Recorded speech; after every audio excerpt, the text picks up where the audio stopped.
Imagine stepping into a time capsule where the air is alive with the spirit of innovation and creativity. 100 years ago, the renowned Bauhaus School arrived in Dessau, Germany, and the city has been a magnet for design enthusiasts ever since. As I open the door to my room in the iconic Bauhaus Building, the heat hits me like a wave, and I'm immediately struck by the minimalist interior and the red linoleum floor. The single panes of glass in the wall-width window draw in the late afternoon sunlight, making me wonder how I'll sleep in this cozy, yet sweltering space. But here's where it gets fascinating. The building's past comes alive as I explore the accommodation block, once inhabited by students and junior masters at the famous school.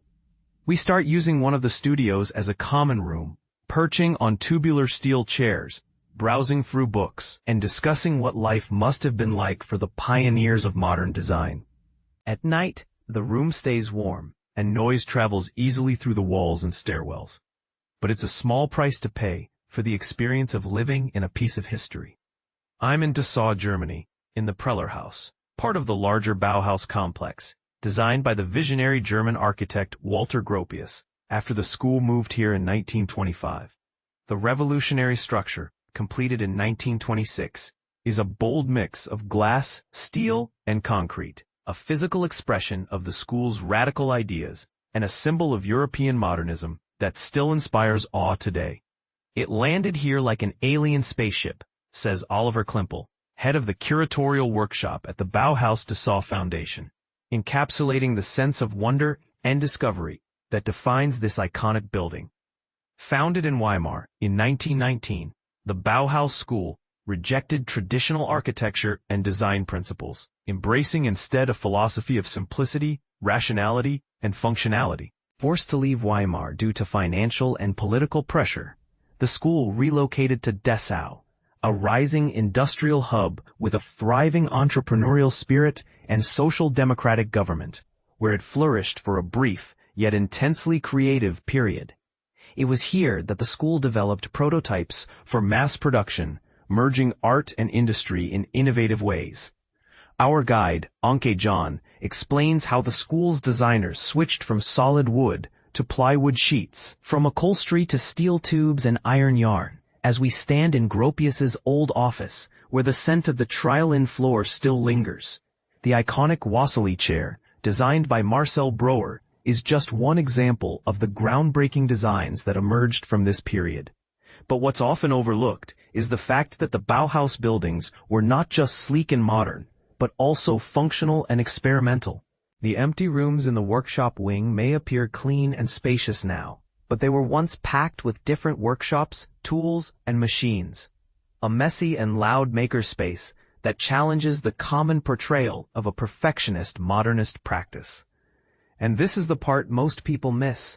The Bauhaus School was not just about designing beautiful objects, but also about exploring the practicalities of living and working in a modern world. The 3-story glass curtain wall, for instance, created difficult, greenhouse-like conditions in summer, but it was also part of the practical research to see what worked and what didn't. As Klimpel adds, you learned with the building and lived within the experiment. The structure has undergone significant changes over time, including repairs to wartime bomb damage, reconstruction of the facade in 1976, and an extensive restoration project based on the original plans, completed in 2006. Today, it's home to a shop, a cafe, exhibition spaces, and the offices of the non-profit Bauhaus Dessau Foundation.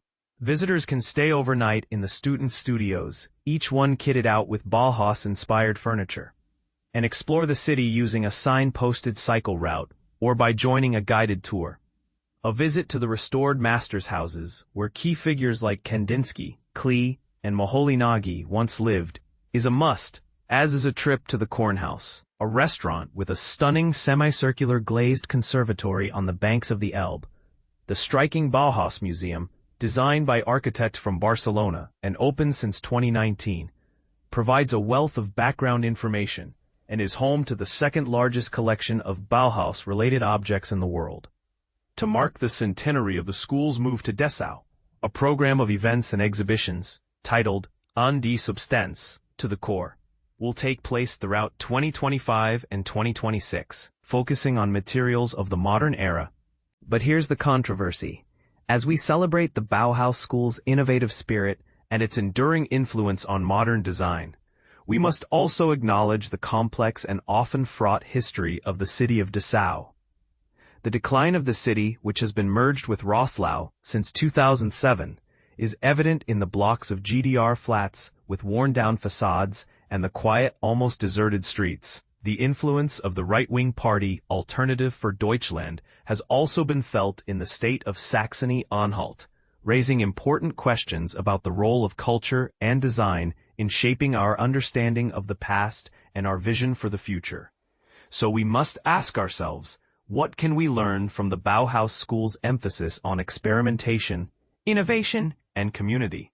How can we apply these principles to our own lives and work? And what role can design play in shaping a better future for all? As I reflect on my time in Dessau, I'm reminded that the true power of the Bauhaus School lies not just in its iconic buildings or designs, but in its ability to inspire us to think differently, to challenge our assumptions, and to strive for a more perfect union of form and function. And this is the part that will stay with me long after I leave this enchanting city.